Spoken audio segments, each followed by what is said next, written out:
So this is our financial peace webinar. We have Kaitlin and Joel Bromley with us today. They are our finance gurus. So I'm going to call you experts. I don't know what word you like better, but yeah, those are what I'm going to call them. So our heart behind this webinar is that we have two people, Kaitlin and Joel, that are passionate about seeing people have freedom in their finances, and they teach a course, a small group at our church every year for the past few years, and they're excellent at it. My husband took the class a few years ago, and it impacted our finances and made a big difference. And so we believe in this teaching, and we just want to share it. We want to bless people and say, hey, did you know this? If not, here it is. So completely free.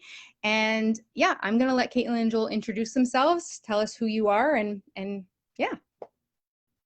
Well, thanks, Erin. I don't know about gurus, but we're pretty passionate. But we're pretty passionate about this. So just thank you, everybody, for joining us and really deciding that your finances are worth the time and the effort to put into. We are really passionate about personal finance and seeing people do really well, because we have seen and experienced the pain and stress that finance has had on our family. And we've witnessed the crushing weight that has been put on our family members, our friends, and the people around us because of their finances. Our lives completely changed when we decided to get serious with our finances. And we've seen complete change in the lives of the people around us when they decided to do the same thing. Yeah, absolutely we have, which is why we're going to talk about 3 principles tonight, and they are foundational principles. They are your launching pad. There's a lot more financial principles out there that can help, but these are the launching pad for you. So the first one is to have a spending plan, which is telling your money where to go. The next is paying off all consumer debt, so which is anything besides your mortgage. And the last one is to build an emergency fund of 3 to 6 months basic living expenses. So within these topics tonight, we're going to discuss what each one is, why you should do it, how to do it, and when is the time to do it. And I truly promise you, if you can implement these principles, it's going to de-stress your life. If you're married, it's going to strengthen your marriage. If you have children, it's going to build financial legacy for your children. And it's going to enable you to live like no one else. And that expression comes from a Dave Ramsey quote that we love. He says, live like no one else now, so later you can live and give like no one else. And essentially what that means is that if you'll say no now to the things that are tempting to do, but maybe not within your financial reach. So going on fancy vacations, or having a new car, or having expensive clothes, if you can limit yourself in those things now, later you're going to be so wealthy that you can say yes to whatever you want. And if you see a need that you want to fill, you're going to be able to give generously because you don't have to think at all about how that's going to impact your finances. Yeah, Canadians spend 177% of every dollar that they make. So it's not really surprising that less than 50% of Canadians have a budget or something that resembles a budget. We like to call it a spending plan because that's really what you're doing. You're deciding ahead of time how you're going to spend your money. In 2019, Canadians were only able to save an average of $479, which, given our track record with spending or overspending, I don't think it was really savings at all. And it doesn't have to be that way. So hopefully the kids are up to something quiet and you've had a chance to grab a snack, pen, piece of paper. And seeing as the kids have gone back to school, we thought it would be a really cool idea to all go back to school ourselves for a moment and just talk about some things that probably would have been a really good idea for us to learn back then, and that would have been really helpful for us to learn now. So don't be nervous about going back to school. Definitely don't be nervous about personal finances. The great news is that personal finance is only about 20% head knowledge, and the other 80% is behavior. And that's really what we're talking about, is changing behavior. So you have complete control over this, and it really doesn't matter how much or how little you make. So feel free to leave comments or questions in the chat, and we can get to those at the end. These principles are literally hundreds, if not thousands of years old, and they will help you if you apply them to your finances.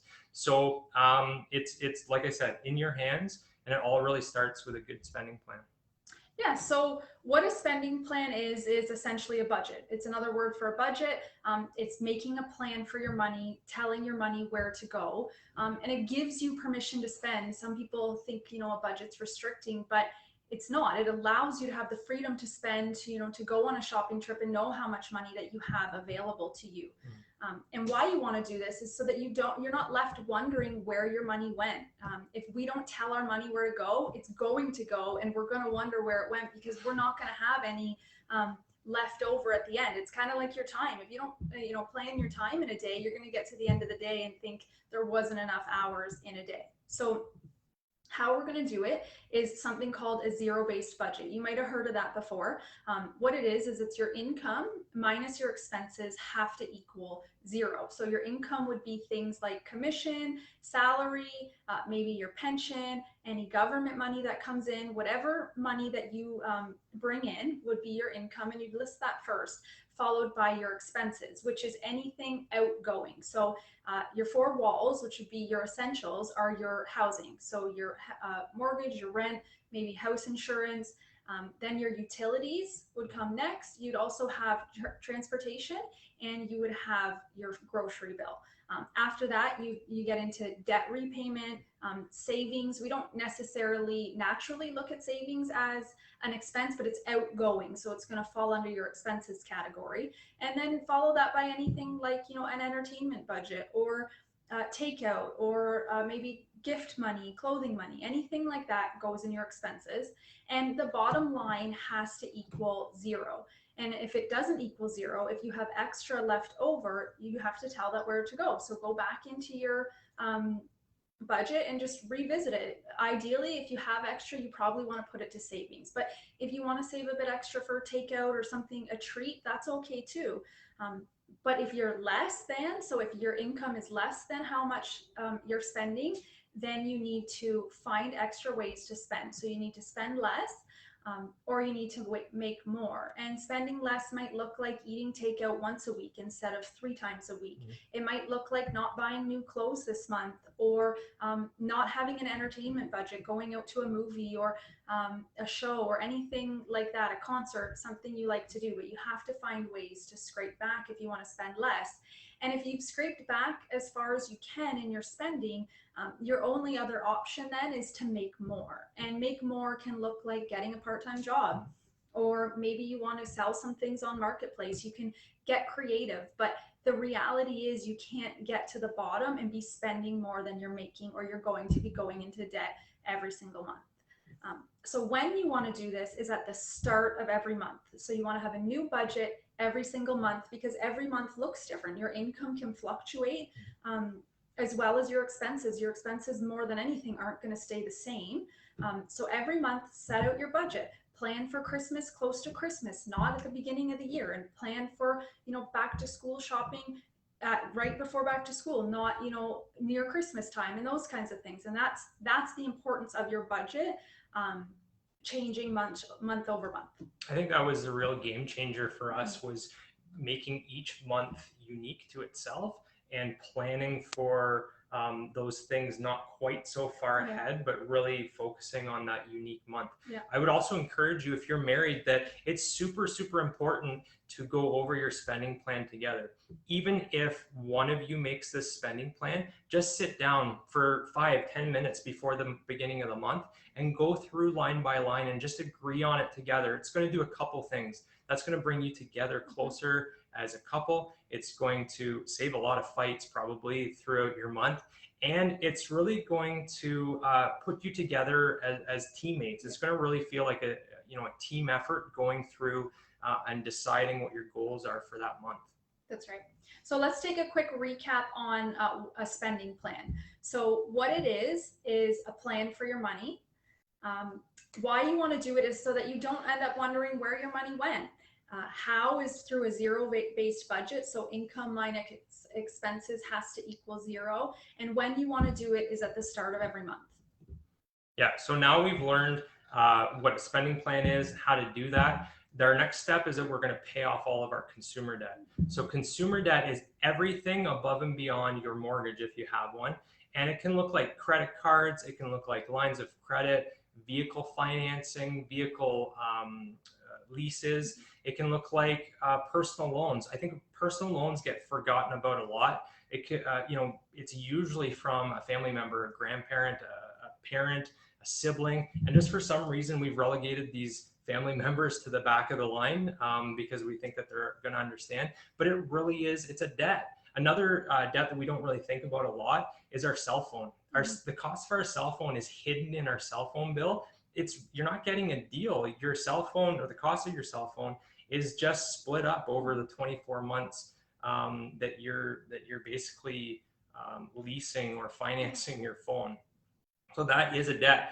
There's furniture financing. There's Afterpay, which is something that I just learned about online. You can go and make payment or make a purchase online for an item and pay, $50, and then for the next however many months, pay the rest of that plus probably interest and all the rest. You don't do the online I don't do the online shopping. Kaitlin does it all, but Afterpay, it's just another way that debt has been marketed to us to get us to spend our money. And there's payday loans and buy now and pay later. And we want to not incur these debts and definitely pay them off because it's going to free up our income.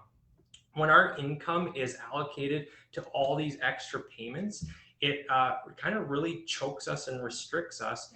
And it's risky. It decreases our risk if we pay off these debts.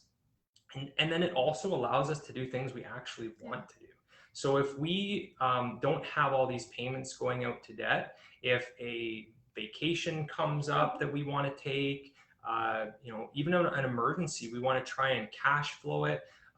If we have money that we can, so once we do our spending plan and we cover our 4 walls that Kaitlin talked about, our housing, transportation, utilities, and food, we can pull back to those things and cash flow, a new car purchase, a kid going to university, and all those kinds of things instead of borrowing money for that. How we're going to do that is we're going to order our debts from smallest to largest. We're not going to pay any attention to the interest rates because the interest rates are really going to only affect us if we have these debts for a long term. We're talking about something that's really, really short in duration, a really short commitment to pay off these debts. And ordering them in smallest to greatest and paying them off in that order is going to give us some really quick wins so that once we get to the bigger debts, it's going to give us stamina and it's going to give us that push to make it through. And so some of these bigger debts could take a little bit longer than the smaller ones. So we're going to cut back to our 4 walls that Kaitlin talked about, and we're going to just pile cash and money towards our smallest debt. Once we pay that off, we're going to take that money and we're going to put it towards our next debt. We're going to continue paying our minimum payments to all of our other debts, but we're just going to continue. It's basically building this snowball of money. It's a debt snowball is what we're doing. And we're applying it to all of our debts until we've completely paid off our debt. This is not a math problem, and that's why we're not really considering the interest rate. This is a behavior modification, really, if you will, and we're changing our behavior and our attitude towards debts. So if credit cards are a problem for you, we're going to call and we're going to cancel those, even if it's just in the meantime. And the credit card companies and the lenders are going to say, oh, but if you have an emergency, you should probably keep those, or maybe we should get you a line of credit in case you have an emergency. But what we want to end up doing is being our own emergency fund. We want to be our own bank, our own lender, so that if we do have a crisis in our family, if we do have some kind of an emergency, we can just take from our own funds instead of having to borrow from somebody else or an institution of some kind. Another thing we're not going to do is we're not going to roll our debt into our mortgage. I know this is something that is practiced and sometimes even recommended, and it does lower your monthly payments. It can decrease your interest rates that you pay, but what it does is it spreads your debt over 20 and even 30 years. So not only you're under this weighted blanket of debt for way longer, but it's not modifying the behavior. What you're doing is you're decreasing the amount of money going out. You're increasing your available cash every month by rolling this into your mortgage, but you're not changing the behavior. So you've freed up cash spend more, maybe even go into more debt, which puts you into an even bigger hole. So I mentioned that this is a short-term plan. We're talking 18 to 24 months. It might take you a little bit less, might take you a little bit more, but on average, about 18 to 24 months, we should be able to pay off most, if not all, of our debts. And you really need to look at your debts when you order them in lowest or least to greatest. And if there's something in that list that you don't think you can pay off in 18 to 24 months, like Kaitlin said, maybe we need to cut back our spending or work more, work some overtime or whatever to increase our income. Or we need to really consider paying it or selling it. I know that's a really difficult thing to think of, especially if we've just got into vehicle financing or vehicle leases. But it's definitely something that's possible and something that should be considered if we can't pay that off in 18 to 24 months. Speaking of vehicles, we really shouldn't have anything with wheels or a motor in combination that equals 50% of our annual income. So, your boat, your RV, your Sea-Doo, your snowmobile, your car, your truck, anything with wheels and a motor should not be worth or valued at more than 50% of your annual income. So if you make $50,000 a year, all those things combined shouldn't be valued at more than $25,000. So to recap, we are going to pay off our consumer debt, and that looks like lines of credit, vehicle loans, personal loans, all that kind of stuff. We're going to free up our income so we can actually do what we want to do. We're going to list all of our debts from least to greatest and change this behavior. It's not a math problem. We're going to make minimum payments on all but the smallest and just roll this debt snowball. And we're going to do that in 18 to 24 months. So now we have a spending plan. We have. We just got off that one, Erin. You can keep it up there though for a minute. Yeah, no, everybody can see that. That's fantastic. So now we have a spending plan that Kaitlin's talked about. We're paying off our consumer debt. And now, like I talked about, we're going to establish our emergency fund. We're going to be our own lender. So an emergency fund is really just a pile of money that is equal to 3 to 6 months of our basic living expenses. And our basic living expenses are just what Kaitlin covered: our housing, our transportation, our food, and our utilities. And those are things that we need to cover if we have some kind of emergency or we have some kind of crisis in our family or within our home. The 3 to 6 months is really going to depend on the volatility of your job or the career that you have. So if you have a historically stable job, something that's on salary, there's not really any layoffs that's ever been heard of in your chosen career path, you could probably be on that 3-month range. And if you have a kind of a volatile career, maybe you're on commission, you work for tips, maybe it's seasonal, we're going to be up closer to that 6-month range and maybe even more than that 6-month range, depending on your sense of security and how secure you really want to feel. What this does is creates a sense of security and lowers our risk. It also obviously helps us not have to borrow any more money. We're funding our own emergencies.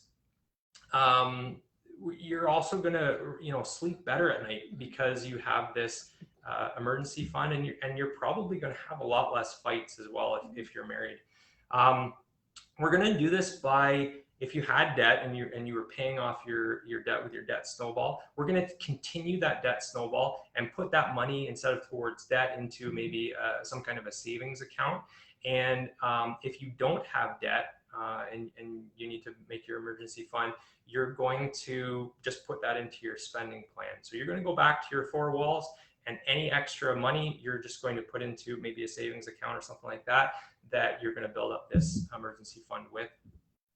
If you are having trouble again, or you feel like it's taking too long, or you're not ever going to, we're talking like it could be around 10 to 25,000 depending on your income. This 3 to 6 months of expenses, it's a pretty decent size chunk of money. So this could take a little bit longer than what you like. So again, we're going to spend less or make more.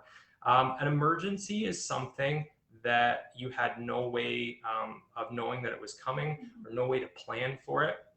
Could look like job loss in a career field that doesn't typically face that. It could look like some kind of serious illness that you come down with, or your wife, or maybe your kids. Sorry, my wife, your spouse, if you're a wife, your husband. And the pandemic is a perfect example of an emergency that hit so many homes in our country and around the world. It could look like a car repair on a car that has just finished its warranty. Your motor goes out, your transmission goes out, and it's no longer covered under warranty. And it's not a 20-year-old car. We need to. This isn't something we planned for. We need to cover this cost. An emergency is not a vacation. So, oh my gosh, there's this great sale on vacations. We need to do this. And so we're going to take money out of our emergency fund to pay for it. That's not what an emergency is. It's not home renovations. Oh, Kaitlin, I don't like our tiles anymore, so we need to update this. We're going to dip into our emergency fund and pay that. We're not doing that. And December 25th comes on December 25th every year. Your spouse's birthday is the same day every year. So the week before, or even the day of, you've forgotten that it's their birthday, or you forgot that it's Christmas. That's not an emergency. You could have planned for that. You should have planned for that. We're going to plan for that. So that's not an emergency. Your 20-year-old car breaking down, not an emergency, because you knew that was coming. So those are things that we can kind of plan for in case they happen, right? So we are going to keep it liquid. This isn't an investment. We're not going to put it in a GIC. We're not going to put it in any kind of other investment that might take a fee to get it out, or some kind of penalty. We want to keep it in, like I mentioned, a savings account that's maybe kind of easy to get to, but not so easy that like it's in our junk drawer that we're just going to dip into it for pizza night on Friday night, or that vacation that just comes up.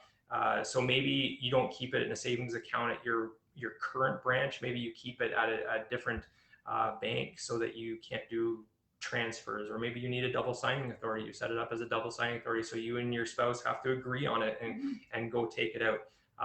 You want to keep it liquid so that you have access to it in case of an emergency, but not so liquid and accessible that we're going to just blow it because a great sale came on. Yeah, and you need to decide what security level you need for yourself, because it's behavior and you know yourself, and it's going to look different for everyone. Mm-hmm. So to recap the emergency fund is 3 to 6 months of expenses, and it's 3 to 6 months of expenses. We're going to do that so that we can reduce our risk and sleep better at night. We are going to budget for it. If we were in debt, we're going to roll that debt snowball money into make our emergency fund. And we're going to do that as soon as our consumer debt is paid off. So if you don't have any debt, we're going to do that right away. So now that you've learned about how to make a spending plan, where you paid off your debt or paying off your debt, and you've decided that you're going to be your own emergency fund, we're going to go to questions now. But before we do that, some of you might be thinking that this is way too hard, that there's no way that we can possibly do this, that Joel and Kaitlin, this is fantastic information, but you just don't know my situation. I just can't do these things. And I want you to know that it is possible. We've done it. We've seen so many people's lives changed by doing this. It is possible, and it's totally in your hands. And the key was those people made a decision and then got after it. So we just encourage you to do that. We know you can do it, and it's totally worth it. Yeah. So just remember, there's no secret to this. You're the complete secret sauce. It's completely up to you. You can do this. It is completely simple, and I'm not going to lie to you, it is so very hard. But the keys are to spend less than you make. You're going to have no debt. You're going to save for things, and nobody can do this for you. So thanks everybody for coming out tonight. we'd love to hear about how this has been useful to you or how this has helped you. Yeah, for sure. And if you want to know more, head over to freedomkw.com/connecting-point, and you can find our financial peace small group there. We are going to meet on Mondays at 7 p.m. on Zoom in October and November. And we're going to dig into this stuff more. We're going to, that was 20 minutes, 25 minutes just packed of all this information. And it really can be overwhelming. So if you want to join our small group, we'd love to have you there. We're going to dig into these principles more. We're going to talk about saving for retirement, paying off your mortgage, lots more things. So we'd love to have you there. Awesome. Thank you, Kaitlin and Joel. That was amazing. One of the things that changed the game for me that we learned from your course, it's going to be on Mondays, was the monthly budgeting. So like my daughter's birthday is in October. So when I did my October budget, the money for that birthday went right in there. So it wasn't like in January, I was trying to budget every month to pay for something that was happening once a year. That was life-changing for us with our finances. And that kind of goes with one of the questions we got. One of our, Annie, I believe, would like to know what budgeting tool you use. Do you have a spreadsheet you can share? What do you use that works for you? Oh, that's an awesome question. Thanks, Annie. So what we currently use is an app. You can get it on Apple. I'm not 100% sure that you can get it on Samsung, but it's called the Every Dollar Budget. And it's actually created by Ramsey Solutions. It's in the States, but it's free to use. They have upgraded versions, but we just use the free version ourselves. But we know people who use the upgraded version. It links to your bank account and they like it as well. But if you don't want to get it on an iOS device like an iPhone or an iPad, they actually have a website. I believe it's everydollar.com, but certainly if you Google Every Dollar, you're going to find that. And yeah, it's free to sign up. It allows you to make a new budget every month, record your income and your expenses. And yeah, that's what we use, and it works excellent for us. Yeah, it has cool little graphs too that breaks up the percentages for how you're spending. So you can really track if you're off target with you're too high in your housing expenses or you're too high in your transportation expenses and stuff like that. So I find that really helpful. And Kaitlin will make up the spending plan and stuff like that, but when she shares it with me and we go over it, it's quite in depth and quite amazing, all the things that you can do with it. Yeah, I dropped the website in the comments, so it's there. You can go. I use it too. And like end of the month is like my favorite time because I get to plan for the next month. And you would think it would be awful. Like, oh, I'm not going to have enough money. But when you see it all laid out there and you can be like, you know what? I need to cut back on groceries this month because this needs to happen. And you have it all there and you can play with it to make it work. It's magic. Yeah, that really is. I'm with you on that app. I love it. We had another question, which is coming from Tracy, about credit cards. And when you were talking about credit cards, I was just thinking, you know what? I don't trust myself. We don't have them. I don't even carry one with me because it's not helpful to my life. I'm not good at it. So we don't even bother. But Tracy's question was, can you talk about a young adult getting a credit card for emergencies and to build credit score? That's what the kids are being taught in school as a good thing for their financial future. What do you guys think about that? She's asking for a friend, clearly, not I'm asking for a friend, right? It's, a lot of the financial advice that we found out there is American, and in Canada, it is much different than America, in case you weren't aware of that.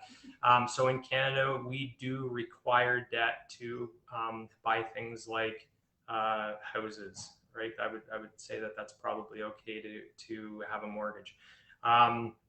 So I think if you really focus on teaching your teenager and young adult. I mean, you can start, our youngest is 6. So you can start really, really early on saving and what debt is and how that's used and what that looks like and how that's marketed to kids and young adults and stuff like that. So I think if you build that really strong foundation of what debt is and how to save, that becomes a little bit easier of a discussion when it gets into a teenager. But I definitely would recommend not having a very high limit.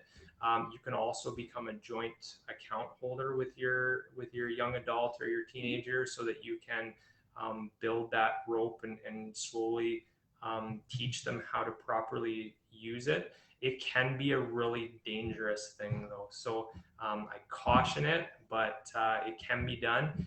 And I think it all starts at a fairly young age. If you can really help them to learn about debt and what that looks like and the traps of it, and how it's masqueraded and we're tricked into. Debt is one of the highest marketed things on the planet. They spend trillions of dollars, or maybe it's not trillions, but they spend a lot of money marketing debt to people. The reason that banks are so well off, one of the reasons is debt. So so just with caution, with guidance, I think that it can be something that can be built so that when they become able to purchase a home, that they have the proper credit. Can you just give an example of those numbers, how much on your credit card to use in the, I know with young adults it'd be lower, but. Yeah, so I would probably recommend, I mean, we don't have teenagers yet, so I would say maybe $500, something that it's not going to hurt too much if they miss a payment or something like that, and then they're not going to be able to rack it up. Yeah. Too tempted to rack it up. But whatever the amount is, definitely try not to spend, more than half of that. And then when the bill comes, pay it right away. So if you pay it as soon as you come home from the store, that's never going to register to your credit bureau. So when the bill actually comes on your email or in the mail, pay that right away. So that means it's been posted to your credit bureau, and it's also shown to your potential creditors that you are able to pay debt and you have a good relationship with debt. Once you start missing payments, that's where things get really not fun. Another thing that also reports to your credit bureau, I don't know if anybody knows this, is your cell phone bill. So if you miss your cell phone payment, that reports to your credit bureau. So you can actually build credit with your cell phone bill. Well, that's good to know. So maybe you don't even need a credit card. You could just get a cell phone plan and start building your credit that way.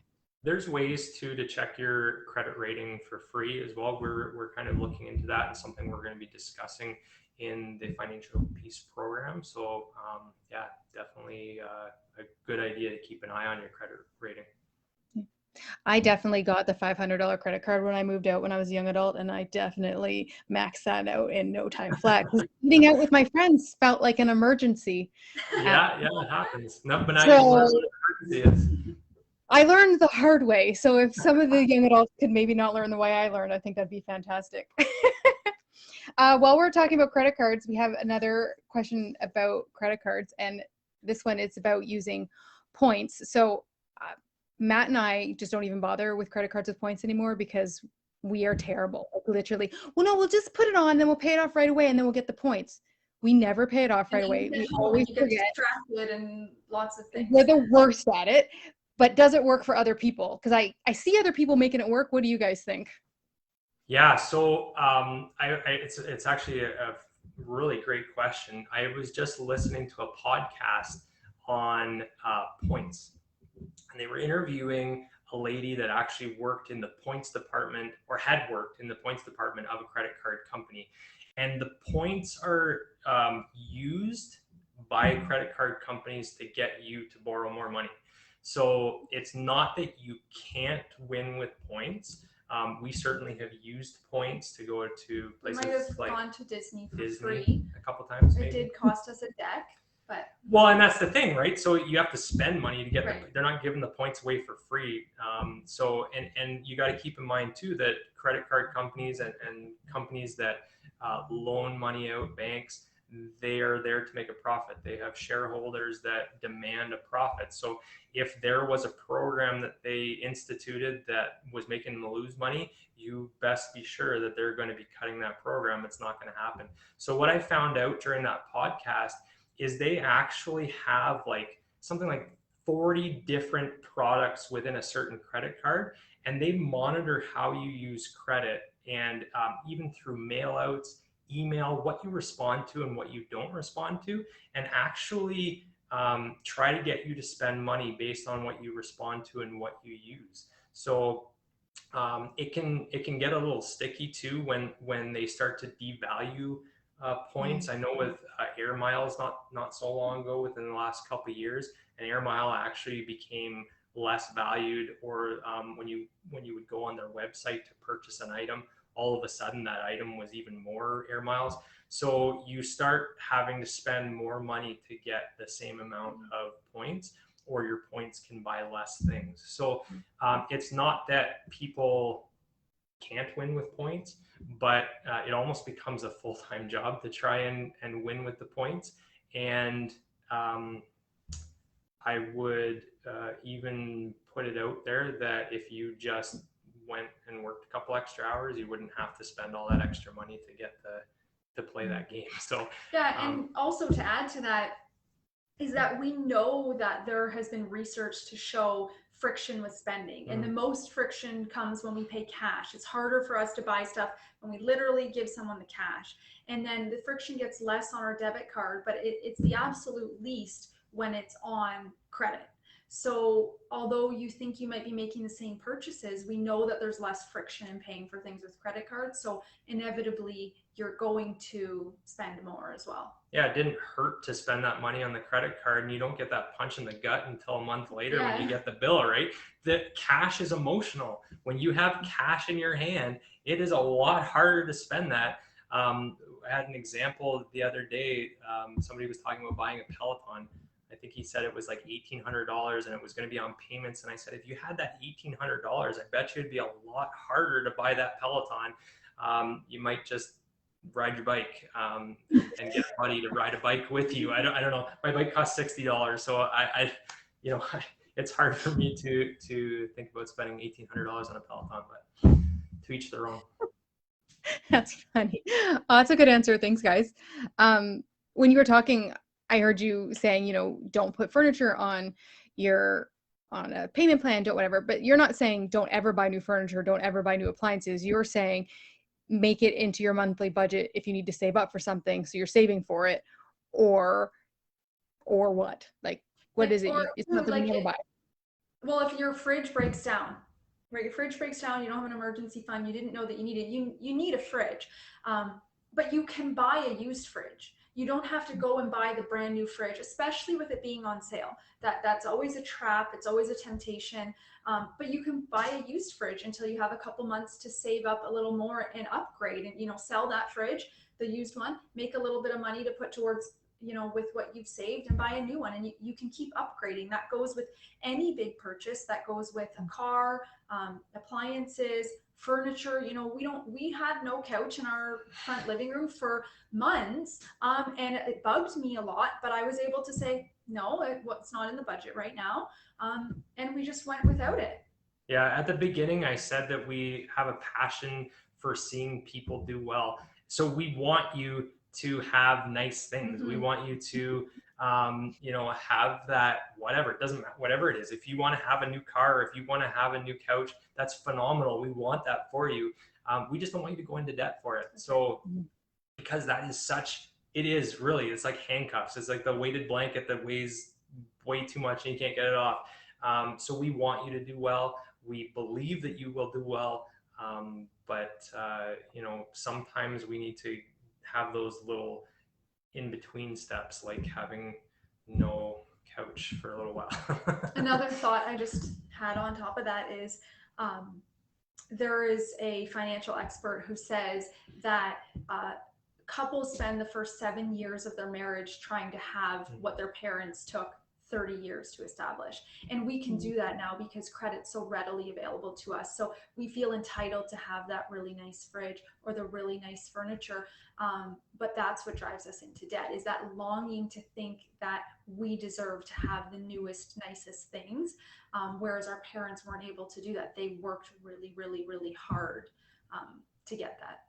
And the availability of credit really wasn't a thing, or as much of a thing, until the 80s.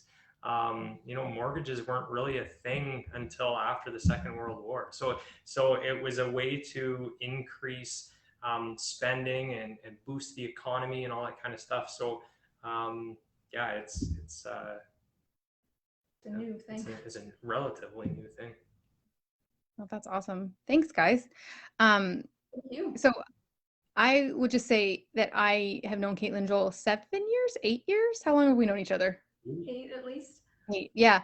And what they're preaching today is what they practice. Like, I just want to say that very clearly, that they're not just spouting and spouting off information. This is what they live. I've seen them do it. I've seen them trade in their beautiful leased car and buy a car. I've seen them dedicate paying out their cell phone bill so it's not on a monthly plan. Like, everything they're saying to you, I have watched them do, and do it successfully, and do it with sacrifice and put in the hard work. Matt and I are not nearly as good at it as you guys are, but that's okay. We make small progress. So if you're listening to this today, it is possible. Kaitlin and Joel have done it, and they would love to partner with you to help you do this, not by paying it for you, but to show you how to do it. I thought I should give that disclaimer. Oh, they're not offering to pay off your debt. We will be your cheerleaders. Yeah, not the bank. We'll be your cheerleaders. Absolutely. And like we that's truly how we feel, that, you know, it doesn't matter if you're in the moment or if you're stressed out about something. That's literally our passion, is to be those cheerleaders and to see people succeed. That's the heart of it. That's really what we feel our calling in life is to just pass this along. So